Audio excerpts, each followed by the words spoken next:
Hello and welcome back to the Survival Horror Guide, a show where we play and then review survival horror games. We rate them on their fear factor, and we give them an overall score. Finally, we send it over to the series' totally arbitrary rating system to see how it stacks up against the rest of the survival horror competition. It is finally time to review and check out my most anticipated game of the year, by far, and that is, of course, Resident Evil Village. Village picks up 3 years after the events of Resident Evil 7, and I will say right off the bat right here, these games are very tied together.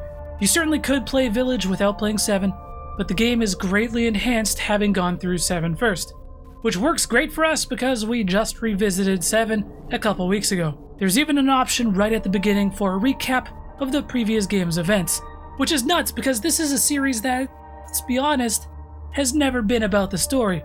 Yet, by the time the credits rolled in Village, and after, I found myself completely captivated and excited for what's next. Being a continuation of 7, it retains a lot of that game's core mechanics, first-person perspective, the controls are the same, menus are extremely familiar, healing and crafting mechanics are back, there's a huge emphasis on blocking enemy attacks, but it's all great. It's all great. Those things worked great in the previous game and it feels great here. And of course, Capcom is once again flexing its muscles with the awesome RE engine. This game looks freaking amazing, and the artists really went to town showcasing what they could do with it because despite, the entire game technically taking place in this one village, the areas you visit are incredibly varied. The village acts kind of like a central hub, and you explore a handful of different locales, all with a pretty distinct, different look to them. It's awesome. I streamed the whole game here on the channel, and I can't tell you how many times I found myself stopping to appreciate the crap out of this game's visuals. This is insanity. The game's first hour is somewhat of a slow burn as it sets up the scenario.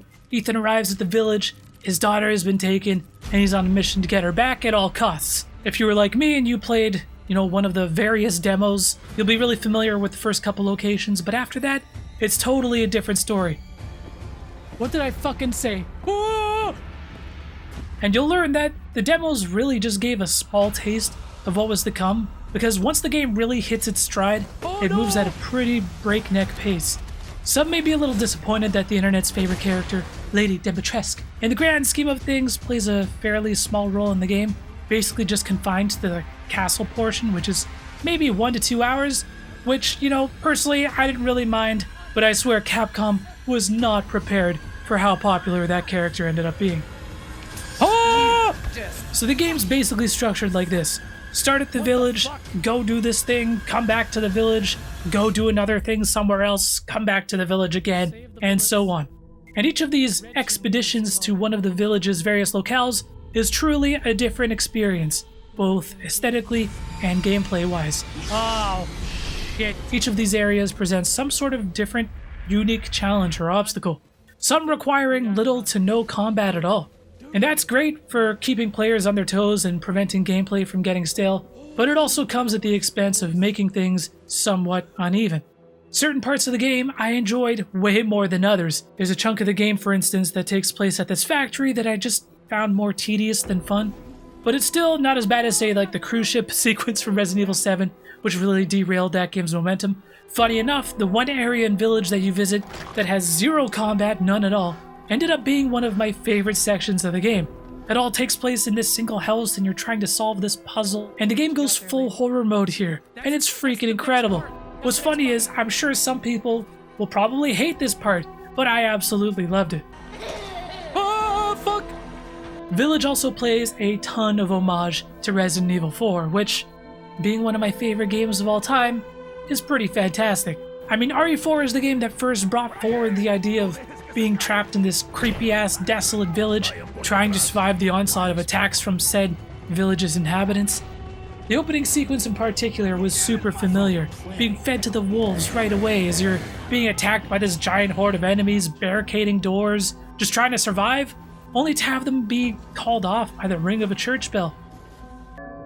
Oh, La Campana. Where's everyone going? Bingo? And of course, like RE4, this game prominently features an in-game merchant, the Duke!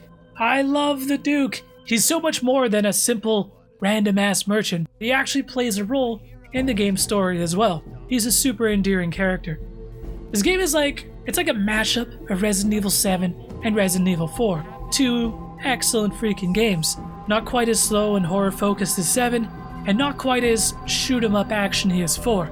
These are easy and obvious comparisons to make, but at the end of the day, Village is absolutely its own thing. It doesn't live in the shadow of either of those games. Hell no. This game is good, okay? It's really good. It's fun, it's scary, and it's hokey as all hell at the same time. I believe Resident Evil is at its best when it doesn't take itself too seriously. And this game definitely doesn't take itself seriously. There's some absolutely ridiculous set piece moments in this game that put a gigantic smile on my face. I can't beat around the bush any longer, okay? Spoiler warning, we're talking spoilers. It's insane to think that this and this are both parts of the same game. I love that Village isn't afraid to dial up the crazy when it needs to. I totally prefer my Resident Evil served with cheese, okay? Shit just tastes better, dude. And let's just nerd out here for a sec now that I've given the full spoiler warning. I mentioned this game is enhanced by playing RE7 first, but man, when freaking Evelyn showed up, I was so happy. Evelyn? No way! The twist in finding out why Ethan is the way he is, why he's special, something we've dwelled on for years now. I'm glad we got the closure, and I'm more than satisfied with how it wrapped up. Resident Evil has never been narratively this strong before, and I'd love to see it. And man, Ethan Winters, despite not even knowing what the dude looks like, I am going to miss his ass. Truly no character in the series has endured the amount of crap that he went through. I also really liked the Chris sequence at the end of the game. It's short and sweet and felt like an entirely different game, but there's something weirdly satisfying about mowing down tons of enemies that earlier in the game proved to be a tough challenge. Not for freaking Chris Redfield, it ain't. And let's all just take a minute to appreciate the fact in the middle of a boss fight with Heisenberg, he refers to Chris as a boulder-punching asshole. I love it. On the fear factor scale, this game is a 7.5. Rating the scariness on this game is a bit tricky because it's so varied and uneven. Some parts, like the house with the dolls, is crazy scary, but then a lot of the game just isn't. Oh! RE7 still maintains its spot as the scariest game in the series. Overall, this game is a 9. It's a crazy experience from start to finish. My first playthrough clocked in at 11.5 hours, all of which were streamed here on the channel, and it was a goddamn journey, dude. Not perfect, some parts dragged a bit, but when it shines, it really shines. And the game totally sticks its landing and left me wanting more. I played it 4 times through already, no joke, and I can't wait to see what's next. Now taking it over to the series' totally arbitrary rating system. I try to cast all conventional, popular opinions aside when I rank these games and, just stay true to myself. It's my goddamn list. But when reviewing and ranking a brand new release, you gotta be careful. It's hard not to let recency bias and hype cloud your judgment. It can totally happen. At the same time, nostalgia bias is incredibly rampant in lists like these all over the internet. So I try to use this mindset. If you were to put all of these games in front of me right now, and I could only play one of them for the next year, which would I choose and in what order? Motherfucker, I'm picking Resident Evil Village first. Thank you so much for watching this episode of the Survival Horror Guide. As always, please let me know what you thought about it, and hit the like button if you enjoyed it. It really does help this channel out a lot.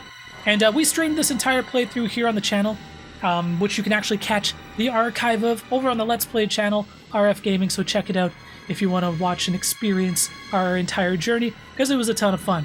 Thanks for watching this one, guys. Peace.